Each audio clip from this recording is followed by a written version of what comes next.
Boa tarde para você, 5 horas, estamos ao vivo para toda a cidade de Campinas pelo canal 4 da NET, o 61.3 UHF e ainda pelo Facebook e pelo YouTube. Vamos ver os destaques desta terça-feira, 1º de agosto. A primeira semana de agosto é também a de conscientização do aleitamento materno. Câmara nas ruas veja o resultado de indicações aprovadas pelos vereadores e encaminhadas para a Prefeitura. Na Câmara Federal, deputados decidem amanhã se continua um processo de corrupção passiva contra o presidente Michel Temer ou se arquivam a denúncia. Tem a previsão do tempo para esta quarta-feira e ainda esporte. O Guarani, depois de várias rodadas tranquilas, está pressionado por um bom resultado. E no quadro semanal tem campeão mundial de jiu-jitsu.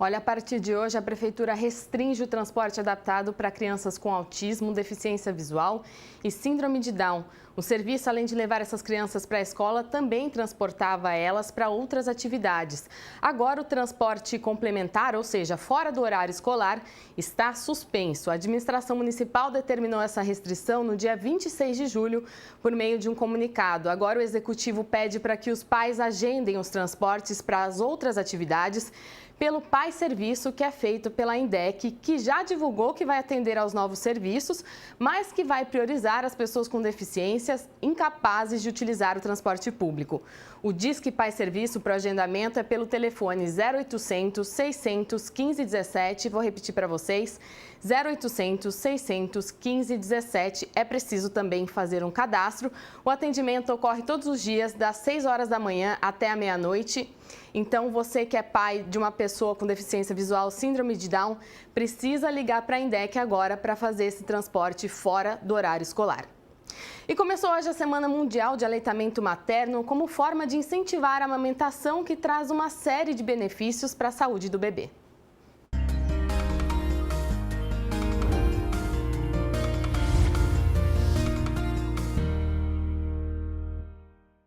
Com o tema Trabalhar Juntos para o Bem Comum, o mês de agosto dourado, em referência ao aleitamento materno, acontece no Brasil desde 1999 e quer incentivar as mães a amamentarem os bebês. A amamentação, os estudos comprovam, que ela é o alimento mais importante para o recém-nascido e, além de oferecer tudo, todos os ingredientes que o bebê ele precisa até os 6 meses de forma exclusiva, ele também estabelece o vínculo fundamental entre mãe e filho. E como o próprio tema fala de trabalhar juntos para o bem comum, ele é toda a família que amamenta, não é só a mãe. Prova disso é o casal Leilane e Natan, que estão no 2º filho, e o pai tem participação importante nestes primeiros dias da pequena Luna. Em prol da família, eu acho que é fundamental, trabalhar juntos, um ajudando o outro.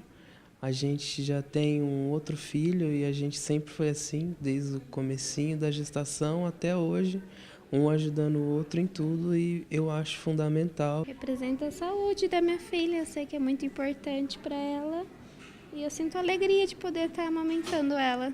Sei que é importante para ela e tanto para ela quanto para mim, Os mesmos benefícios que faz para ela também acaba fazendo para mim. Tem voluntário que vê na necessidade do outro a oportunidade de realizar caricaturas, colocar no papel as expressões e contribuir de alguma forma com as famílias. Esse trabalho aqui é voluntário, A gente faz o trabalho na doação de sangue, agora a amamentação, as crianças, sempre foi voluntário. É um trabalho que gratifica muito, pelo menos a minha pessoa, Gratifica porque a gente aprende muito, Que o amamentamento para mim é vida, É o primeiro respeito à vida, Então acho que eu busco isso e na minha arte eu busco vida.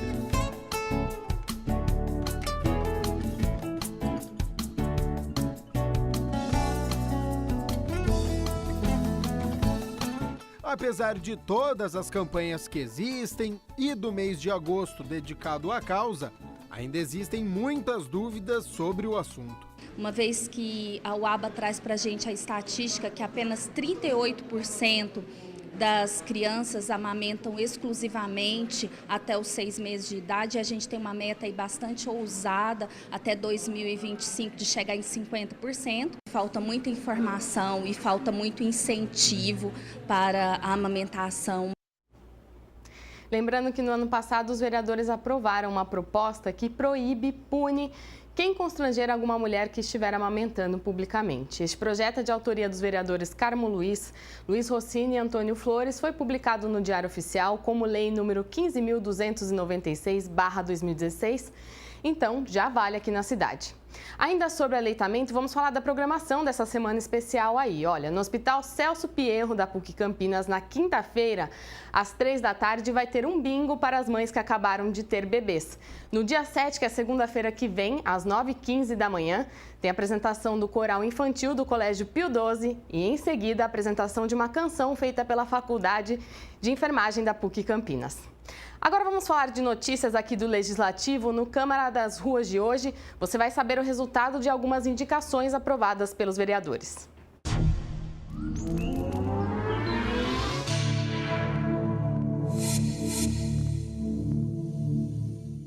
Uma função importante dos vereadores, além da elaboração de leis e fiscalização do Executivo, é funcionar como uma ponte entre a população e o prefeito. Um dos recursos utilizados para esse fim é chamado de indicação.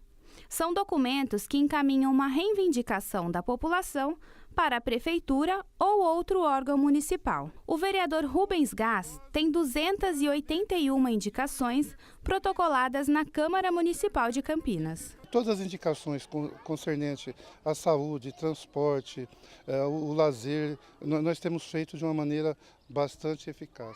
Nós exigimos e precisamos de ter mais parques nas regiões. O São Marcos foi mal projetado, não existe praça específica para uma região que nem a nossa, que é necessário que haja praça. Então, a nossa busca incessante é com relação a isso, né? Grande parte dos pedidos que o vereador encaminha para a prefeitura saem daqui do gabinete itinerante. Ele fica por um período no bairro, recebendo as reivindicações da população.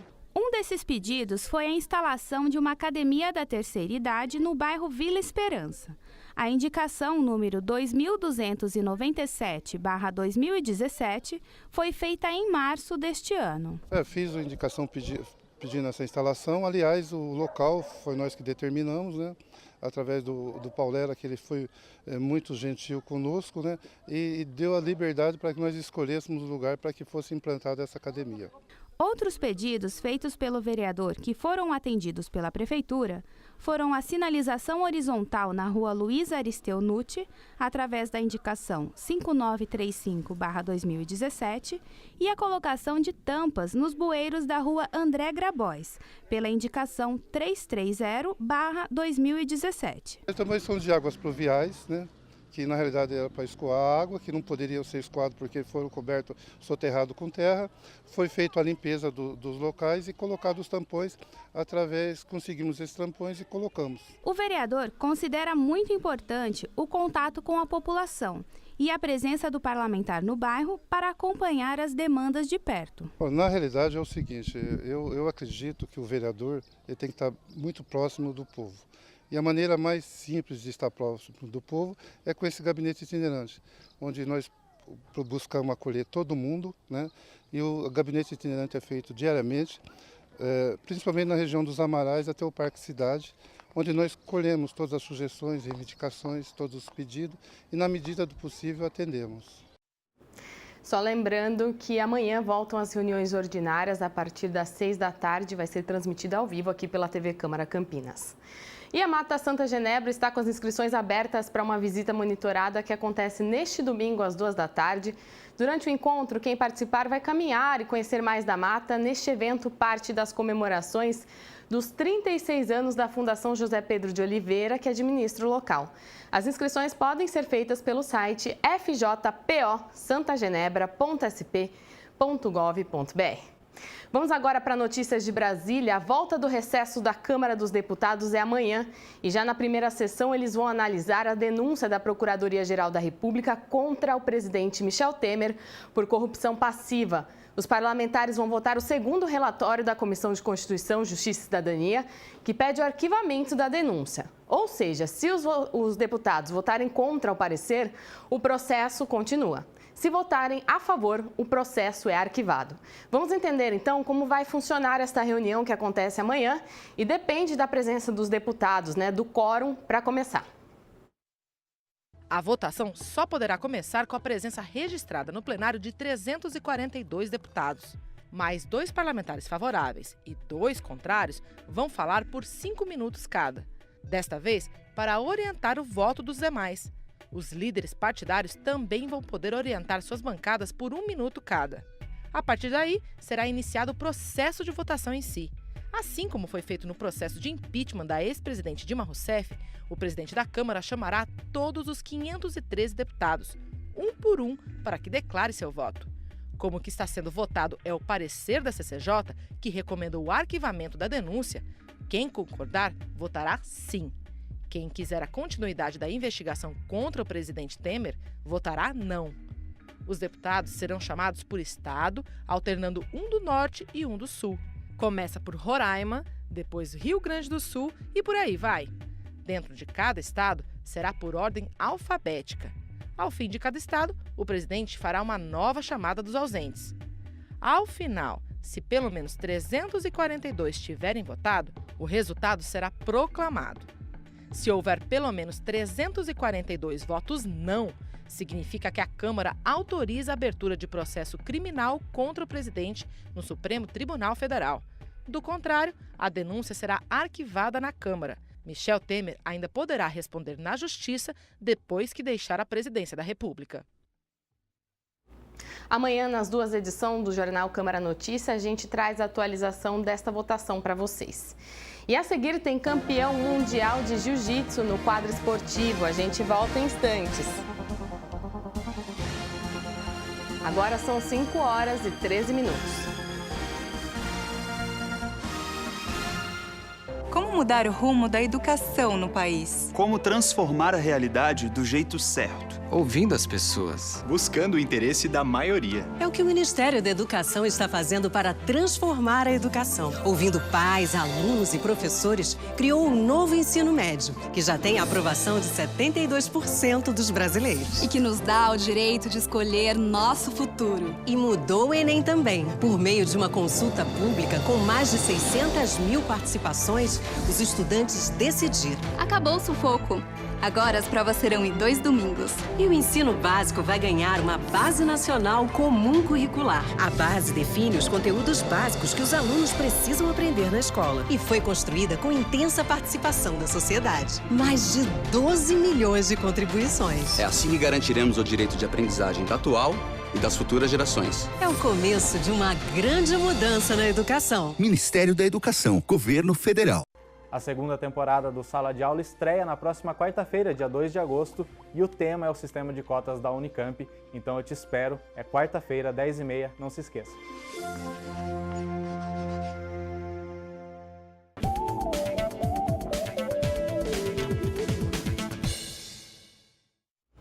Olha, o CEPAGRE ainda continua com aquela previsão que a gente deu ontem aqui para vocês. Tempo seco e firme até quinta-feira, quando uma frente fria chega à região e deve aumentar a nebulosidade e trazer chances de chuva, mesmo que baixas. Mas já hoje, em alguns pontos da cidade, o tempo já ficou um pouco mais nublado, né? Vamos dar uma olhada nas temperaturas? A mínima é de 11 graus nesta quarta-feira e a máxima vai chegar aos 26 graus.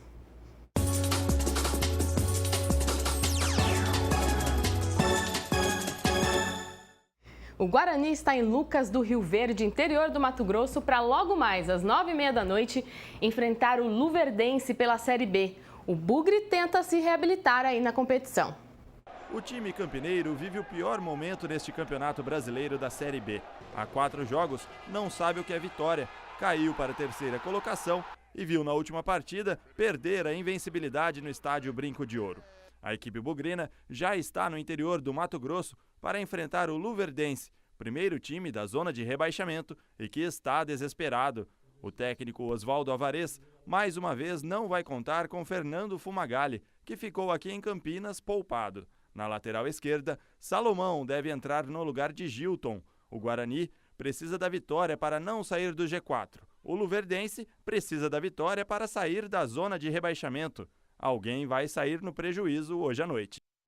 Pois é, gente, foram 11 rodadas de uma certa tranquilidade, oscilando entre a primeira e a segunda posição, mas agora já caiu para terceiro e tem pressão, então, contra o luverdense. O Fumagalli e o Bruno Mendes estão poupados, não jogam esta partida. Desafio para o Oswaldo Alvarez nessa partida de número 200 dele, como técnico do Guarani. Agora vamos falar da Ponte Preta. Hoje pela manhã a gente disse que o zagueiro Cadu está em negociação com o futebol turco e possivelmente não veste mais a camisa da Macaca. E agora à tarde a diretoria divulgou que outros 3 jogadores não devem mais fazer parte do elenco. São eles: o lateral esquerdo João Lucas, o meia Xuxa e o atacante Negueba. Agora vamos para o quadro semanal e a gente traz a história de um campeão mundial de jiu-jitsu. Roda aí.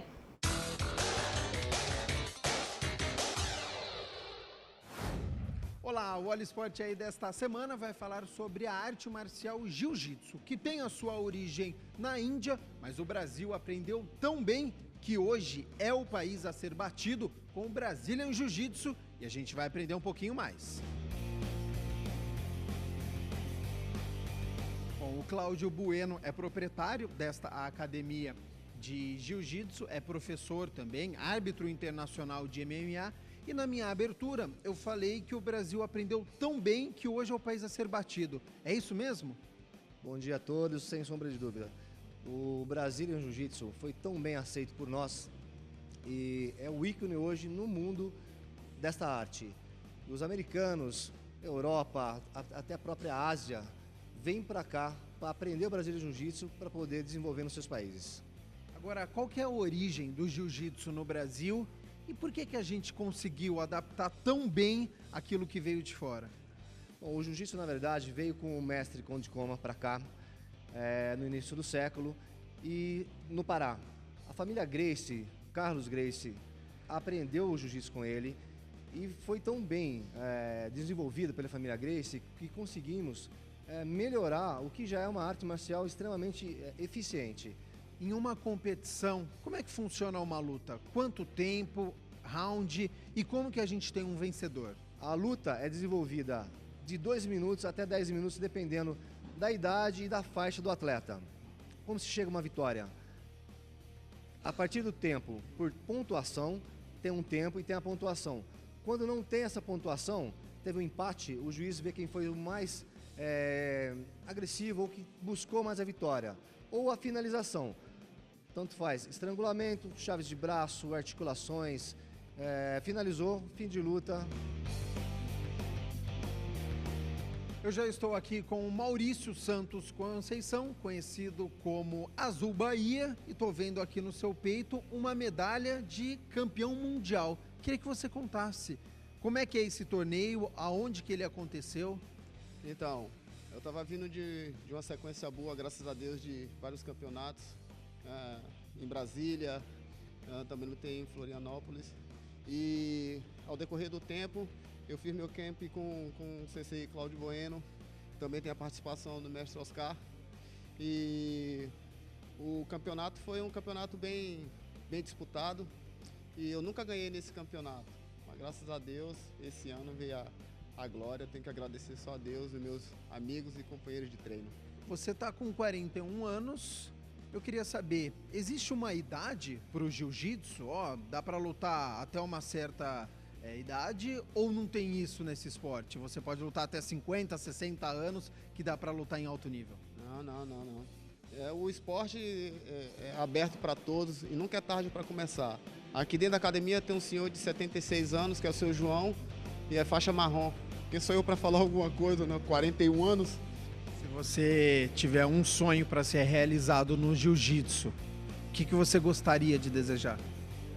O que eu desejaria era lutar em Dubai, mas se Deus quiser eu vou estar lá. Não sei quando, mas eu vou. Vai ficar aguardando aí que já você vai ter notícia aí. Onde é que tá o Azul? Tô lá em Dubai.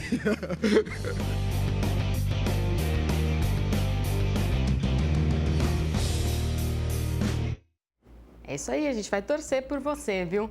Olha só, amanhã a gente tem mais notícias de esportes com o Gabriel na edição do 12h30 ao vivo. E eu lembro vocês que amanhã a gente não tem a edição das 5 da tarde, já que vai ter uma primeira parte da sessão sobre essa restrição no transporte escolar que a gente falou aqui no começo desta edição. Uma boa tarde para você e até amanhã.